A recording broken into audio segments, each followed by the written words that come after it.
I'm leaving you, and I've already sold our lake house to start fresh with my yoga instructor." She said it with a laugh, like it was all so simple. I kept my voice level. "I understand. My name is Marcus Chen. At 48, I'd spent 19 years as an intellectual property attorney based in Seattle, Washington. I specialized in finding loopholes in licensing agreements that others had overlooked. My career was built on thoroughness, patience, and an ability to see what wasn't being said. Unfortunately, I hadn't applied that same analytical lens to my marriage until the warning signs became impossible to ignore. The call came on a Tuesday afternoon. I was in Tokyo finalizing a patent dispute for a tech manufacturer. 5 days into my trip, 5,000 miles from home, and Rebecca decided this was the moment to end our 13-year marriage. "Derek and I deserve happiness," she continued, her tone carrying that self-assured quality I'd heard in countless deposition recordings. "The lake house closed for a great price. Papers are all signed. Derek Morrison, her yoga instructor for the past 16 months, a 28-year-old who borrowed money from his mother and once asked me, without embarrassment, what law school cost these days. I didn't raise my voice, didn't slam my hotel room desk.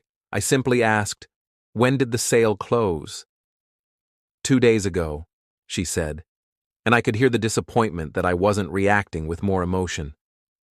"The buyers take possession on Monday. I figured you could crash at the Hyatt when you get back, since you're never home anyway."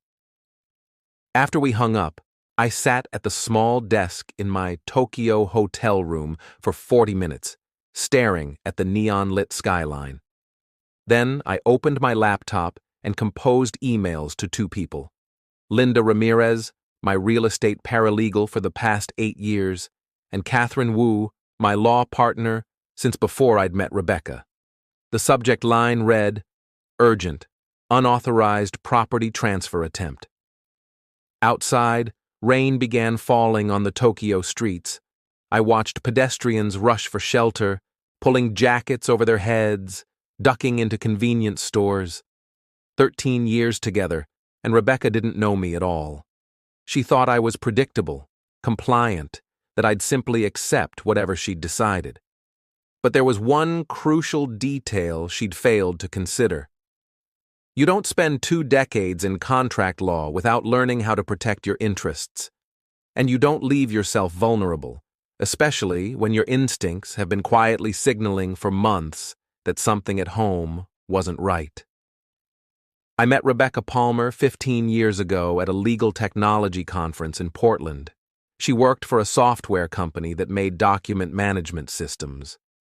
All confidence and sharp observations. I was drawn to her energy, her quick wit. Within 8 months, we were married in a small ceremony at a vineyard with just close friends present. We bought the lake house in Whidbey Island 4 years later. 3 bedrooms, 2 bathrooms, floor-to-ceiling windows overlooking Puget Sound. It cost $950,000, nearly everything I'd saved, plus a substantial mortgage. I'd spend weekends refinishing the hardwood floors, updating the electrical system, replacing the aging dock while Rebecca chose furniture and hosted dinner parties. "This is where we'll grow old," she'd said, champagne glass raised on our first evening there. I'd believed her. For nearly a decade, we made it work. She left the software company to launch her own consulting practice, which gave her flexibility to accompany me on international cases when timing allowed. I'd extend business trips to include weekend explorations of Rome, Amsterdam, Singapore. We'd been compatible, or so I'd convinced myself. The first fracture appeared about 18 months ago. Small shifts. She stopped asking about my cases, began declining invitations to join me abroad. Her messages grew perfunctory. "Hope your meeting goes well. Safe flight. No more I miss you or counting the days." Then came the yoga studio membership. 6 mornings a week, she'd practice with Derek, a former college athlete turned wellness entrepreneur. Initially, I encouraged her renewed focus on health. But then came the unexplained charges on our shared credit card. Lunches I wasn't part of. Weekend retreats with people I'd never met. I didn't confront her, didn't hire private investigators or install tracking software like some of my divorced colleagues had done. I simply observed, documented mentally and quietly, began preparing for what increasingly seemed unavoidable.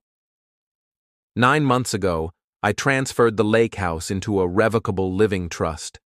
The paperwork was nested among refinancing documents for our rental property in Tacoma. Rebecca had signed everything without reviewing it, too distracted by her phone to notice what my paralegal was witnessing.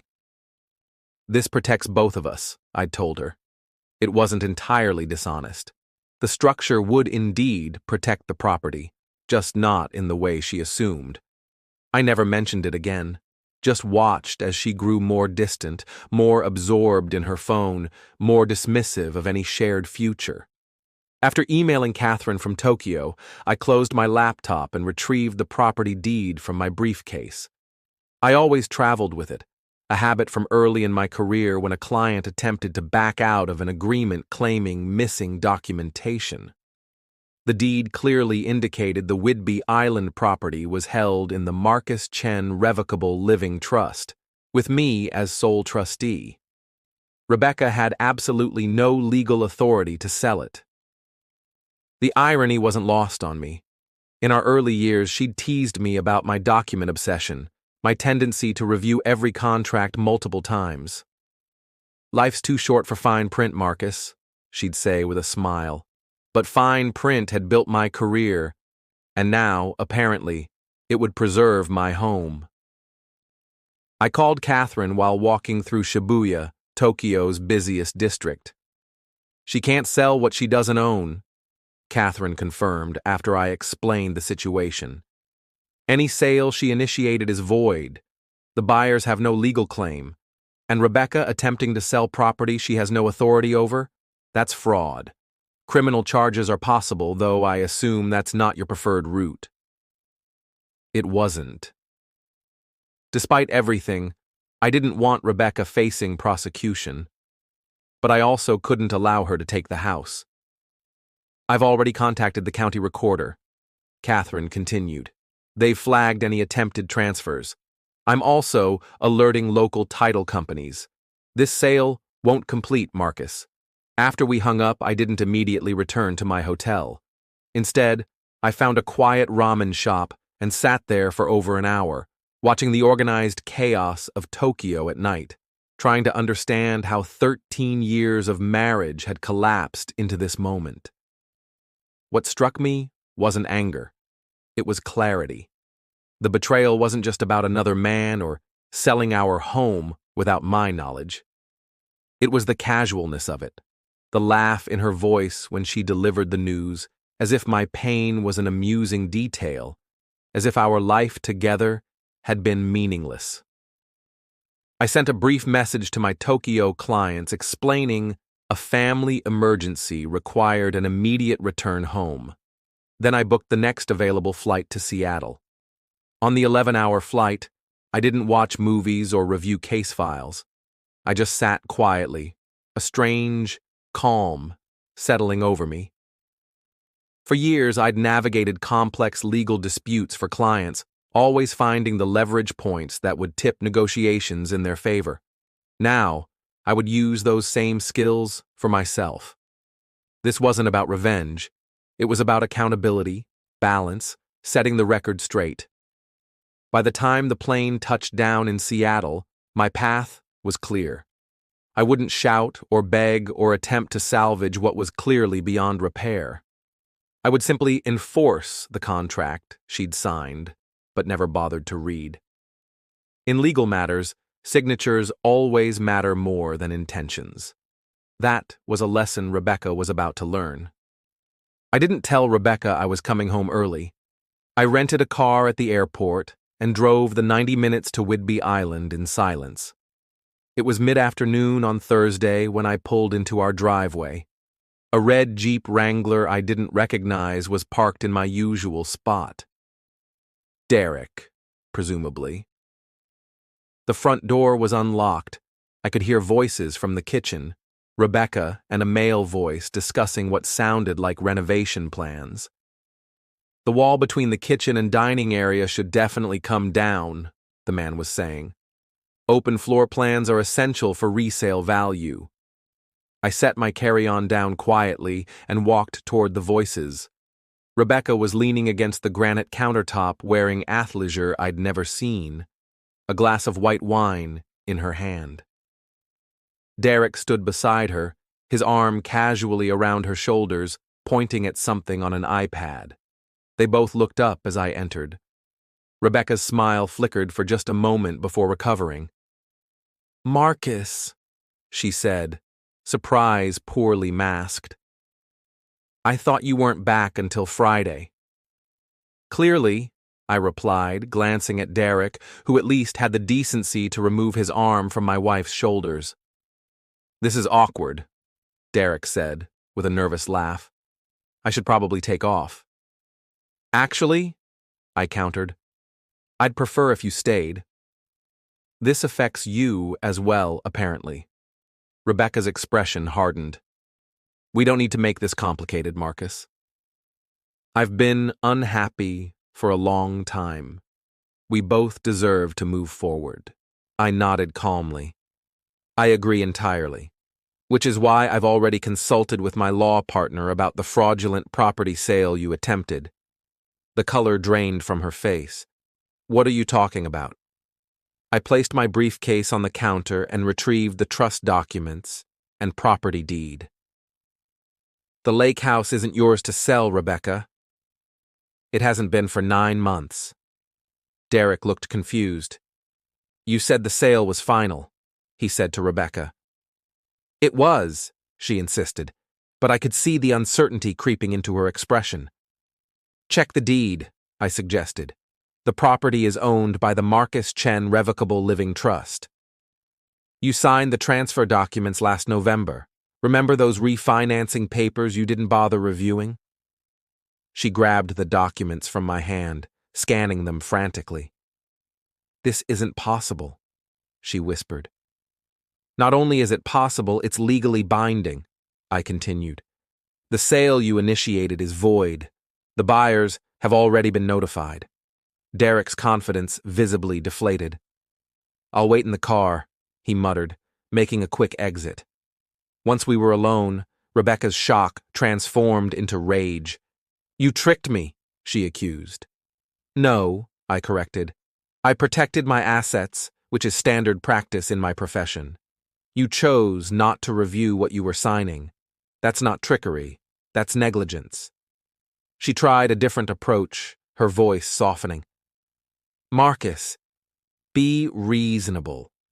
We can split the proceeds. There's no need for this." "Except there are already attorneys involved," I replied. "Not just mine. The buyers are understandably upset about purchasing property from someone who doesn't own it. They're considering their own legal options." "You wouldn't," she whispered. "I'm not doing anything," I clarified. "I'm simply enforcing the legal ownership of the property. What happens next depends entirely on your choices." Rebecca's face hardened again. She grabbed her phone from the counter. "I'm calling my attorney." "You won't get away with this." I didn't argue, just nodded. "You should definitely consult counsel. I'll be staying at the Marriott in Seattle tonight to give you space. But to be clear, this house is not being sold, and I'll be moving back in on Saturday." As I turned to leave, she called after me. "This isn't over, Marcus." I glanced back at her, standing in the kitchen we'd renovated together, wine still in hand. "Actually, Rebecca, I think it is." Friday morning, I met with Catherine at our firm. The office was quiet, most attorneys out at depositions or court appearances. Catherine looked focused but concerned as she spread several documents across her desk. "There's more," she said without preamble. "I had our investigator do some preliminary work after your call." She pushed a folder toward me. Inside were bank statements, credit card records, and business filings I'd never seen. "Rebecca's been planning," Catherine continued. "She opened a separate account 14 months ago, transferred approximately $145,000 from your joint savings." The amount hit me like a physical blow. That was most of our emergency reserves. "There's also this," she added, sliding another document forward. "Articles of incorporation for a wellness center in Portland, filed in both her name and Derek Morrison's, signed 4 months ago." I stared at the pages, trying to process what I was seeing. This wasn't an impulsive affair. This was calculated, deliberate. They'd been working toward this for months, perhaps longer. "The timing makes sense now," I said, more to myself than Catherine. She wasn't just selling the house for a divorce settlement. She needed capital for this business. Catherine nodded. "And there's one more thing. The buyer for your lake house? It's an LLC. Guess who owns it? Derek. His older brother, Travis Morrison. They were trying to acquire the house at below market value through a fraudulent sale, then likely flip it for profit after you discovered the sale and were forced to negotiate." The pieces clicked into place with disturbing clarity. This wasn't just Rebecca leaving me for another man. This was a deliberate financial scheme to extract maximum value before dissolving our marriage. I felt something shift inside me. The calm acceptance I'd maintained since her call transformed into something colder, more determined. This wasn't just about protecting what was mine anymore. This was about accountability. "What are my options?" I asked. Catherine leaned back in her chair. "Legally, you're in a strong position. The trust protects the house. We can freeze the joint accounts to prevent further transfers. As for the money she's already taken," she paused, "that's trickier. Washington's a community property state. She could argue it was her share of marital assets.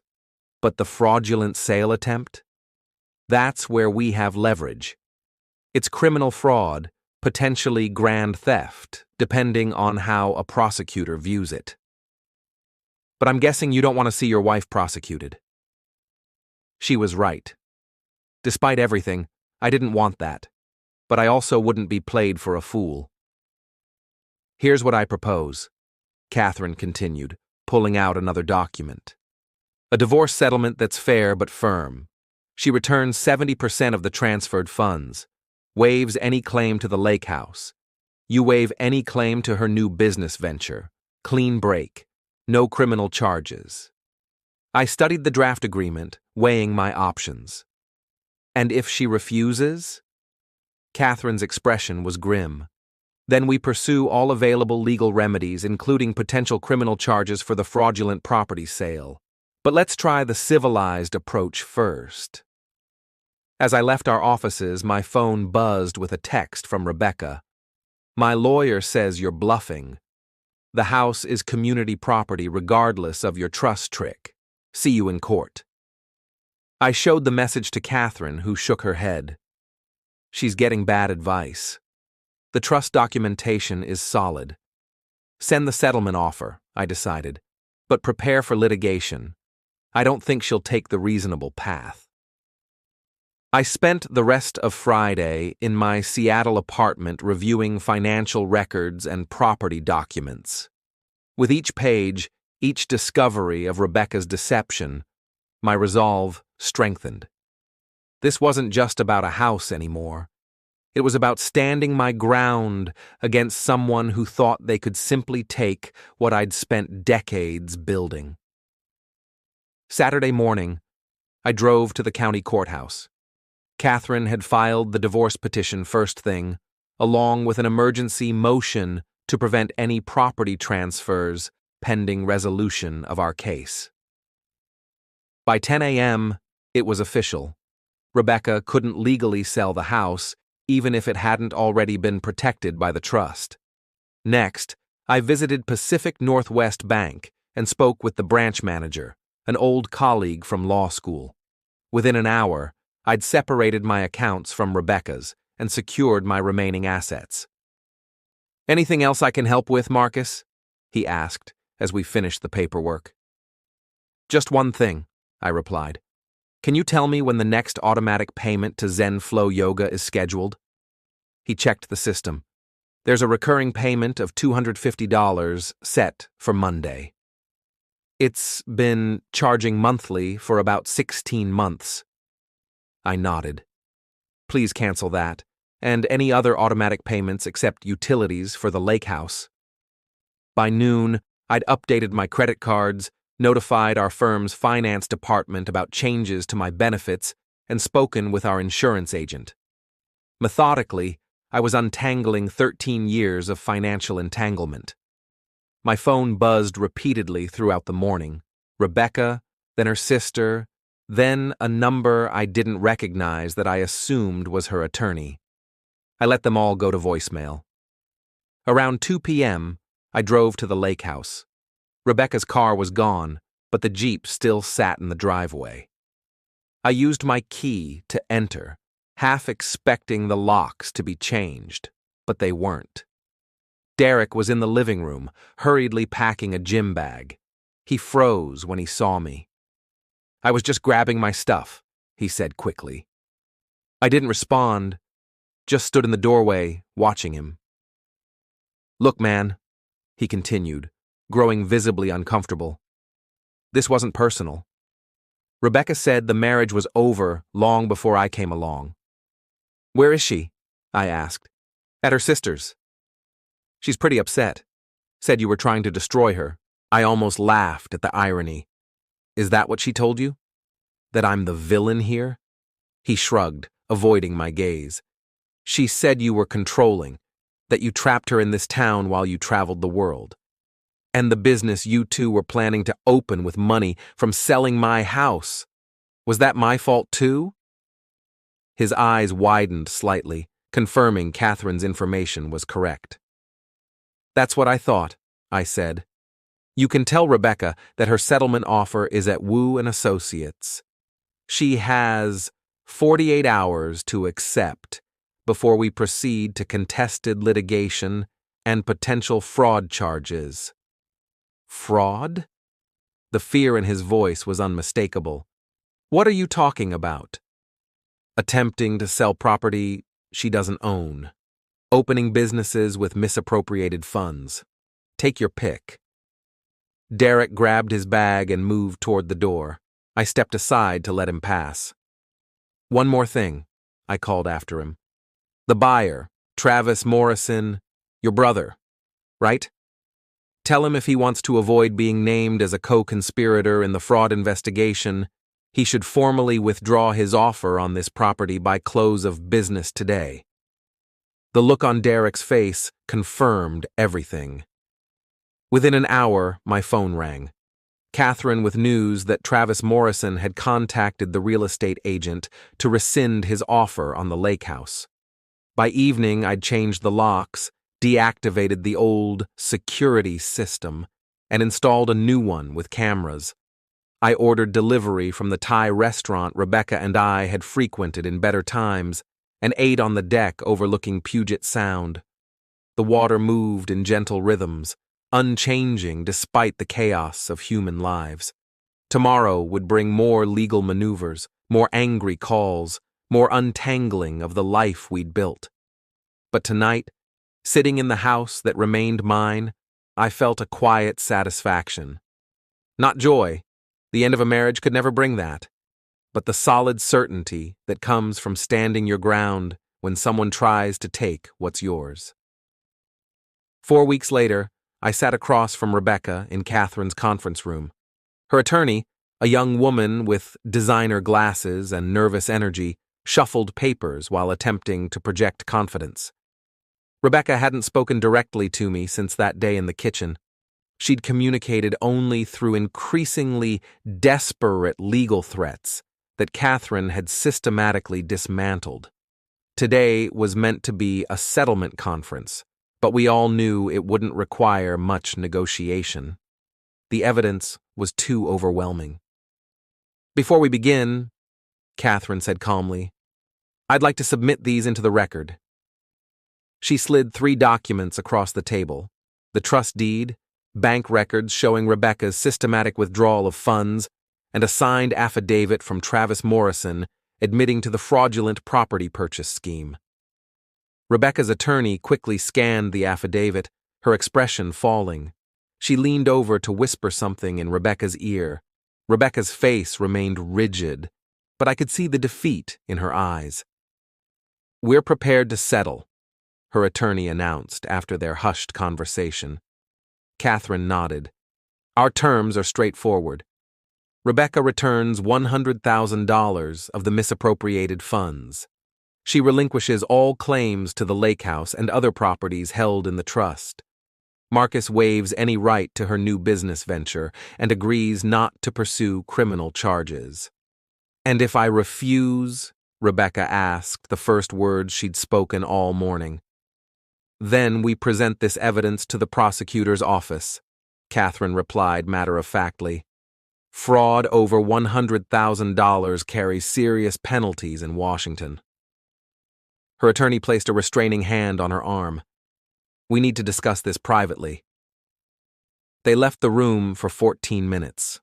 When they returned, Rebecca wouldn't meet my eyes. "We accept the terms," her attorney stated.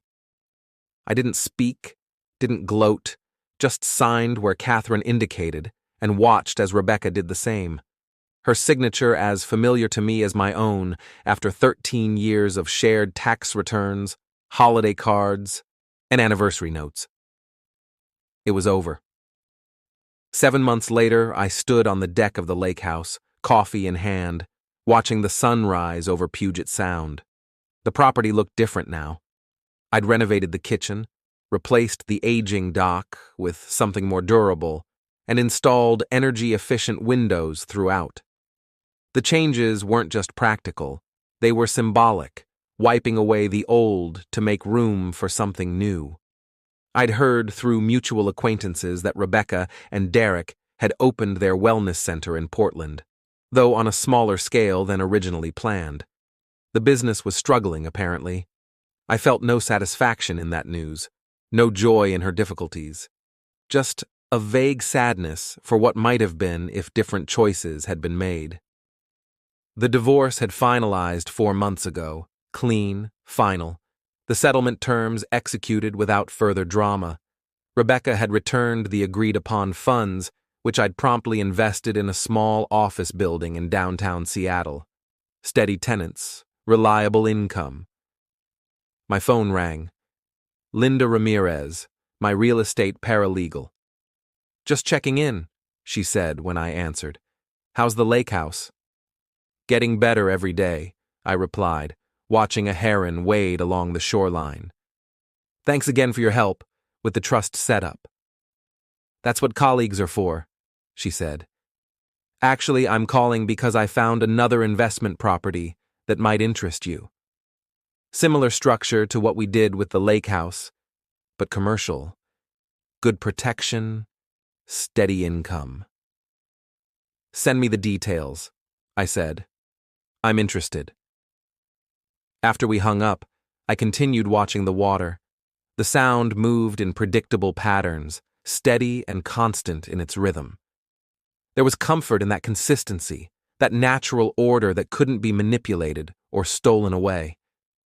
I finished my coffee and headed inside to prepare for work. The house was just a house, wood and glass and stone, but it was mine. And sometimes that's enough.